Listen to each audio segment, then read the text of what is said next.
That's in our bad beats. All right, you're going to have to give me a minute. I'm still recovering from week 3. Blocked field goals, bad beats, and Baker Mayfield, the Tampa Bay Messiah. That pretty much sums it up, but it's a new week, a new opportunity to win or lose money. So don't go anywhere. Chalk and Chat starts right now. From Las Vegas, this is Chalk and Chat. Sponsored by Superbook and Westgate Las Vegas.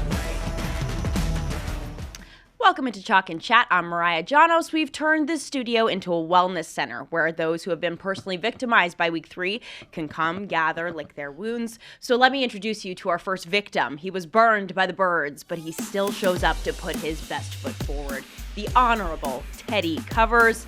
And next to him, well, it's this guy. He got burned too, but I guess that's normal at this point, right? No. Fat Jack? We need some truth in journalism here. Oh, all right. okay. Let's start tell the whole picture. All right, one play does not make an entire week. Yes.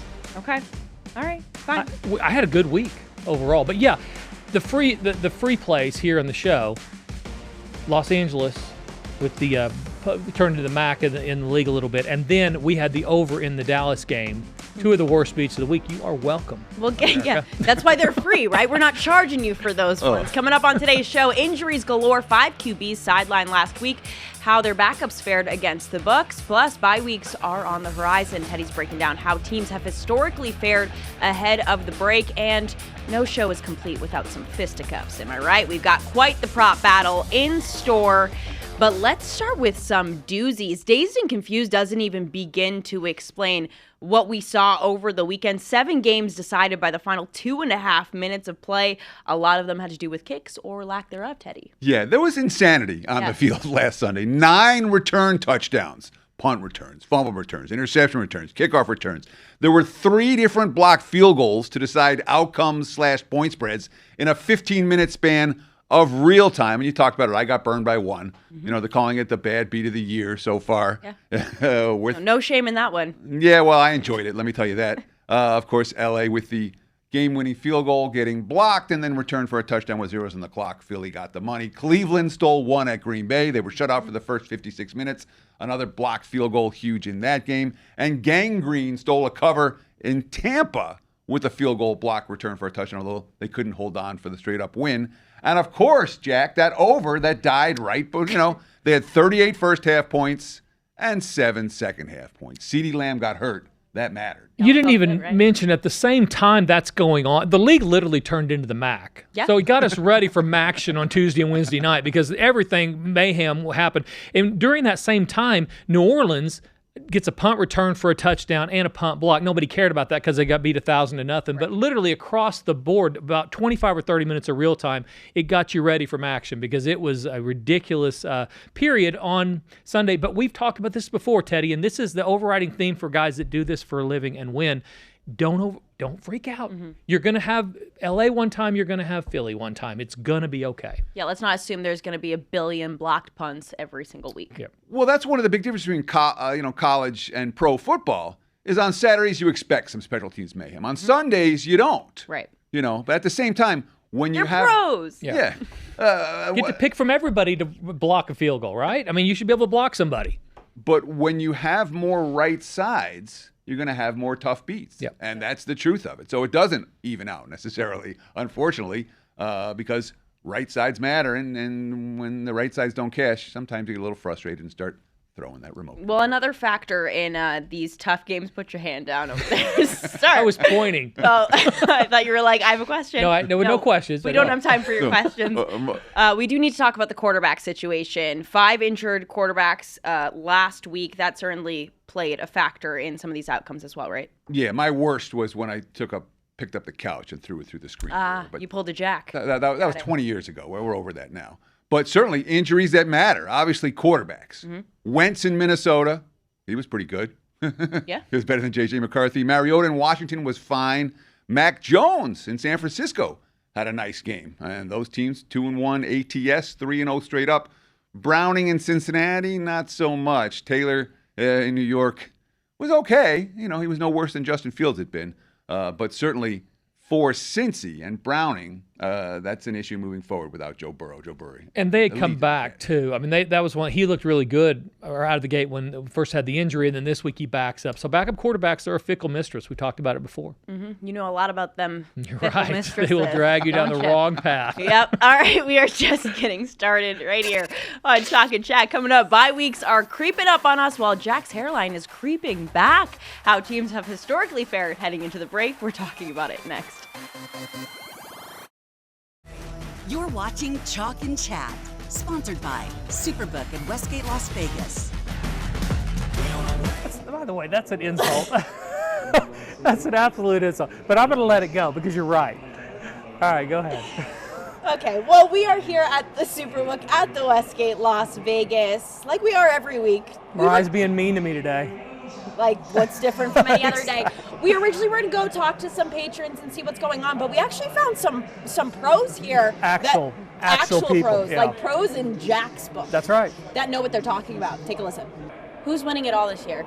Oh, easy. Denver, all day. All day. You're Yes, from Denver? No, I'm from LA. And don't let the last couple games, I get it. Don't worry. They were a super sexy pick before the season. Are they as sexy to you now as they were in August? Yeah, I mean, I think they just need to get there, and it's a whole different ball game, right? You make the postseason, it's a new season, so I think they'll be fine. Well, who I hope to win it all this year is the Bolts. It's been a long time coming. Buffalo's going to win it all. I think they're strong in every category. I'll have to still go back to Philadelphia again. Philadelphia. Really? Yeah, I'll have to go back to Philadelphia again. Yeah. Momentum building. They're doing enough early, kind of like last year. Get better as we go. Yeah. They did get lucky last week. I was on the other side of that. I was on LA plus 4.5. A lot of people were. Had a great line. Yep. And, I just read that was a $400 million swing. Makes sense. $400 million nationwide, all the sports books. Did you learn anything? No. He never learns anything. That's okay. I refuse to learn. Trust me, it's not like that was a very hard-hitting question. We asked them a lot of questions, and we're going to hear from them in the coming weeks as well. So it doesn't just end That was fun, though. there with that group. Yes, I'm glad we found some people that actually know what they're talking Sports about. and handicapping stuff. And one of us in that video cares about Breast Cancer Awareness Month, and one of us doesn't. Was that you? I was wearing pink. Yeah, all right, whatever. Ready for October. Okay. Anyways, I'm going to say bye to that as we get ready for the bye weeks. Teddy, let's talk about how some of these teams entering a bye, how they've historically done, what we should kind of watch out for as a team is on the verge of a bye week. Sure, because the irony is that when you hear people talking about bye weeks, you usually talk about what happens after the bye. Oh, they're coming off a bye, they're rested and ready. And teams after a bye aren't necessarily great against the spread. However, going into the bye week, the week before the bye, nobody wants to go 2 weeks where the coach is mad at you and your fans are mad at you and your family's mad at you. So you see that extra effort coming in before the bye week. Home favorites before the bye. And these are numbers from my good friend Ralph Michaels. Thank you, Ralph, for helping me with this. Thank you, Ralph. Yeah, 69 and 41. 63% home favorites before the bye since 2015. So when we talk about 63% over a decade, that's meaningful. Home favorites for the bye is the best little subset. Of course, there's none in this week in that category, but home dogs before the bye since 2015, 39 and 29, 57% against the spread. Atlanta in that role this week. Road favorites before the bye since 2015, 33 and 26, 56%, not crazy, but a profitable subset. Chicago and Green Bay in that role this week. And then road dogs before the bye, 42 and 41, 50%. There's nothing really for that particular subset that's been profitable or not profitable this week. Pittsburgh in that role, they're really on a neutral field. But so the biggest one, Atlanta, Chicago, Green Bay, all in positive expectation roles come Sunday. What are you guys laughing about? We switch seats. Go back. Did you learn anything, he's Brian? Too close. I was asking you. I was about to ask you. Go ahead. He's got tears in his eyes. Are buys something that you pay attention to? Teddy just threw out all of those numbers. Is that something that plays a factor into like when you're No. No? Not before. Nothing not plays the a pre. factor. The first one there, if we'd had a home favorite, maybe. Yeah. The rest of those you saw, write them all down, but the rest of those, they're more on a 50-50 type version. He's exactly right, though. You want to win going into your bye. For sure, there's maybe that little added motivation. But over the history, we're not getting a lot of value early unless you're a home favorite. So, and that'll come up through the next 2 or 3 weeks. So people write that down, TiVo this or whatever you do, watch it back later. There's lots of ways to make money, including sometimes the numbers don't lie. Shakira's hips and these numbers do not lie. And I'll tell you, a couple of them, because we're getting some data now, right? We're getting enough to where we can look at some things and say, this is probably going to continue. And I want to start with the game going on in Ireland this weekend. Minnesota going to Pittsburgh. These are bad offenses, both in bottom 5 total offenses. Backups are backups for a reason. So in the case of Minnesota, don't expect, listen, I love what McCarthy does. He's a great coach, but I do not believe. O'Connell. O'Connell. I probably wrote it down. McCarthy's a QB. Bingo. I lie. Continue. Shakira's hips don't lie. The numbers don't lie. I apparently lie. This is going to go on to the total. You've got Ireland's not a cure for bad offenses either. You've got starting in the morning. It's been a series where you have favorites doing well over there against the number and totals trending under a little bit more than over. I think that game stays under for all the reasons I mentioned. Also, Buffalo, New Orleans. We talked a little about New Orleans earlier. Unless they continue to give up special team points, this is not an offense that's going anywhere. Spencer Rattler's 0 for everything. Probably shouldn't be in the league as a pro quarterback, and I don't know he's getting much better. Buffalo doesn't have to freak out and do a lot of things down the field, throw it on early downs. They can pretty much just dominate from a pedigree standpoint. I think that game stays under as well. So taking these numbers where we've got 2 or 3, 4 weeks coming up and being able to which numbers apply and which don't, that's important this time of year. Let's go under in those two. Okay, so a couple things to pay attention to as we head into the weekend. All right, coming up, put up your dukes. It's time for an all-out brawl. We got our prop battle on the way, and we got a wambulance on standby in case Jack breaks a nail. Stick around. You're watching Chalk and Chat, sponsored by Superbook in Westgate, Las Vegas. Let's get ready to rumble. It's time for the prop battle. All right, first up, it's the guy leading the league in passing yards, Justin Herbert. Over under 54 and a half passing yards against Big Blue. Teddy? Jack? Who wants to start?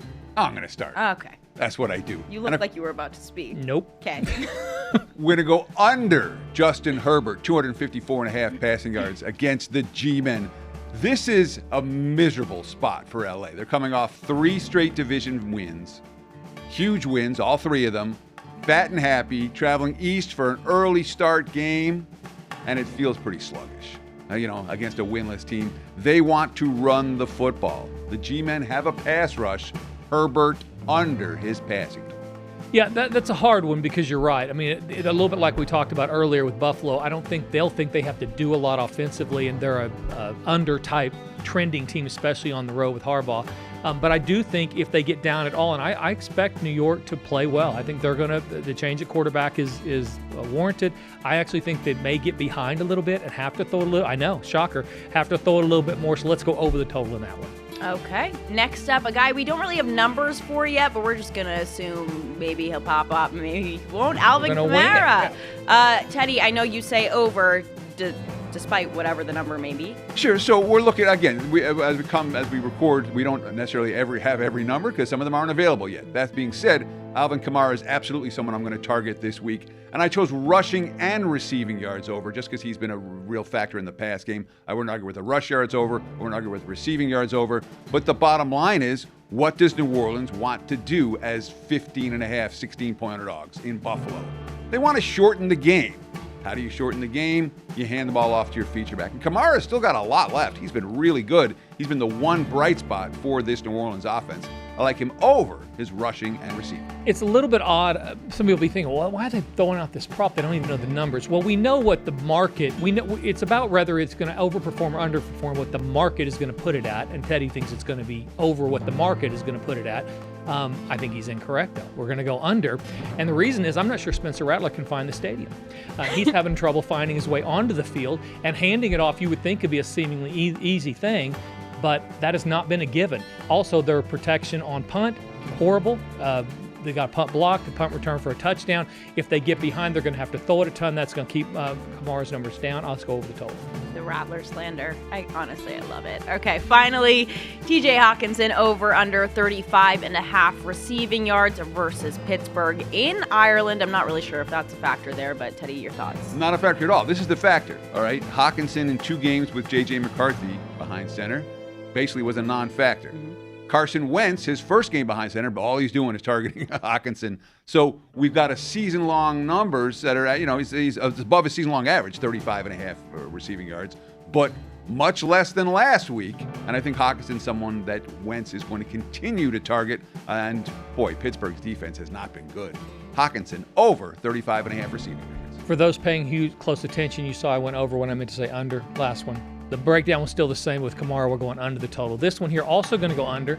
Had Hawkinson over last week. I talked about limited offense for both of these teams going overseas early start. Let's go under the total with him.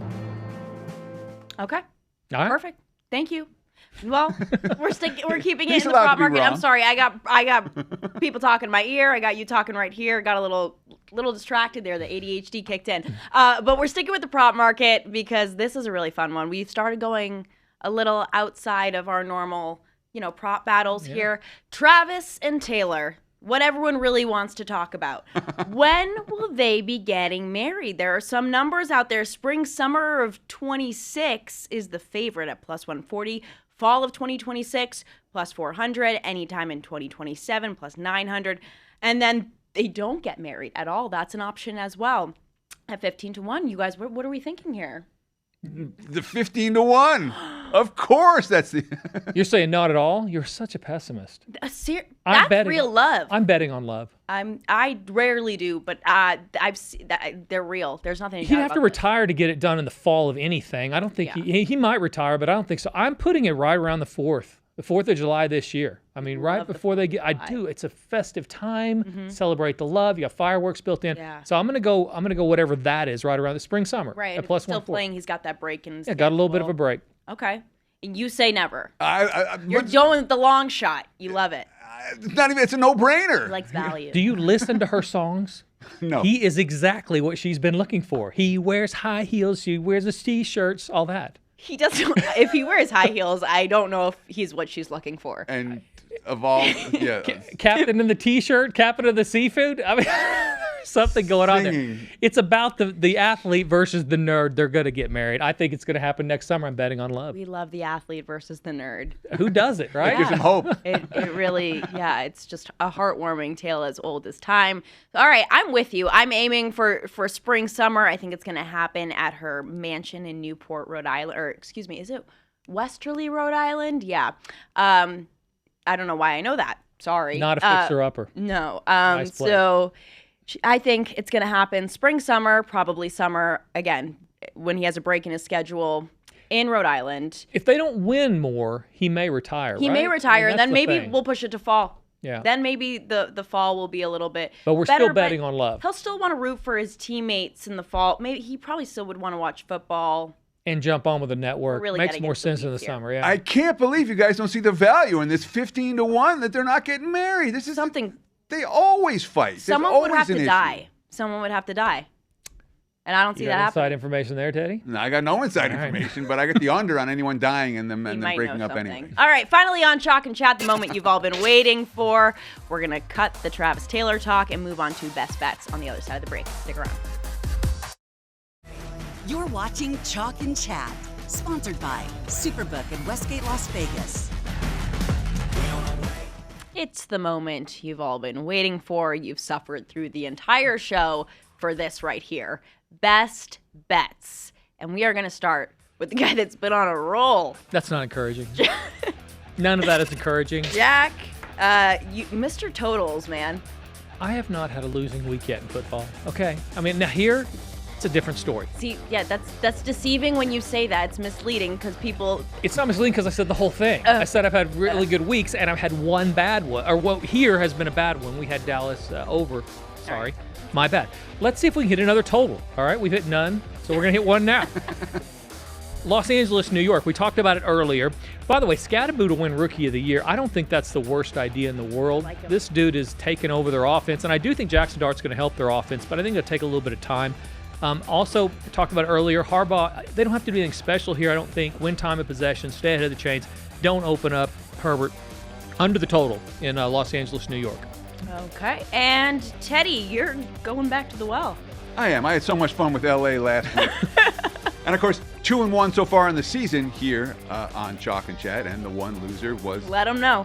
wire-to-wire winner until Somebody get him a brace for his arm. until 0. But hey, we're over it, right? So it's important to know that when the beats inevitably will happen, and the longer you fixate on them and focus on them, the less focus you're paying on the week ahead as opposed to the week behind. So we're trying to look forward here and come right back with the LA McVays this time. And this is as much a bet against Indy as it is on LA. But Indy, a little bit fat and happy. They've gotten off to a great start, 3-0 straight up. 3-0 against the spread, with the combined record of their opponents, 1-8. No team in the league has faced an easier early slate than Indy. This is not an easy game against a hungry LA squad that can probably do some damage on both sides of the trenches against Indy. Give me LA, -3.5. I'll take the Fighting McVays one more time. Strength of schedule we should definitely touch on next week, because teams like Baltimore, Buffalo, and Kansas City are running the gauntlet right now, where teams like that have a great record. We think they're better, but to Teddy's point, we'll see. Yeah, I mean, it goes back to what we even talked about last week, the 2-0 teams versus 0-2s, who's actually legit, who's lying to our faces. We still got some posers out there. Nobody likes a poser. Be you. Embrace yourself. Right, Some of Jack? them are posers. Some of them are Shakira's hips. Yeah. We're going to figure it out. Which one is which? We will never know. Okay, amazing. So, Jack's hips, do they lie? They never lie. They never lie. Nope. And they're gonna dominate this week. Okay. The under. We're going to hold them to that and see what happens. And my hairline is just fine. I'm going to go to Turkey and get it fixed. You said that last year when I made fun of your hair, too. I'm going to get a Groupon. Well, I don't know if Groupon's the way to go. I don't know if you should be taking a deal. That's all I've got. All right. Well, we'll be back next week. With frontline so winners. Jack's hair, I guess. Maybe, part of it. Maybe he'll shave his head, honestly. In time. All right. See you next time.